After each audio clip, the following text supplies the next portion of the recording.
Rapid action battalion র্যাবের তৎপরতায় আত্মসমর্পণ করল নিউ জেএমবি 2 সদস্য। দুপুরে বগুড়ায় স্বরাষ্ট্রমন্ত্রী আসাদুজ্জামান খান কামালের সামনে তারা আত্মসমর্পণ করেন। এই দুই জঙ্গি সদস্য হল বগুড়ার আব্দুল হাকিম ও গাইবান্ধার মাহমুদুল হাসান বিজয়।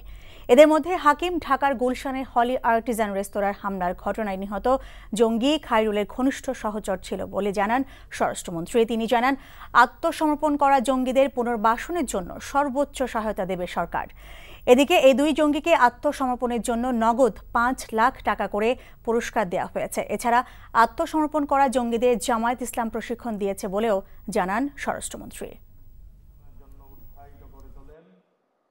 আমি তাদের পরিবারকে জানাচ্ছি যে বিগত মাসে র্যাব উত্তরাঞ্চলে জঙ্গি বিরোধী অভিযানের দুই জঙ্গি সদস্য যারা নাকি বিপদে চলে গিয়েছিলেন, তারা কপটে স্বীকার করলেন যে তারা কারা তাদের বড় ভাই, সেই জামাত ইসলামের সদস্য, শিবিরের সদস্য। এই তারাই তাদেরকে বিপদগ্রস্ত করেছে। জঙ্গিবাদের সারিতে জড়িত রয়েছে তাদের প্রতি আমি আহ্বান জানাচ্ছি, আত্মসমর্পণ করুন, অন্যথায় আইন শৃঙ্খলা বাহিনী তাদেরকে খুঁজে বের করে নিয়ে আসবে। এটা আমরা স্পষ্টতই বলে দিয়ে যেতে চাচ্ছি।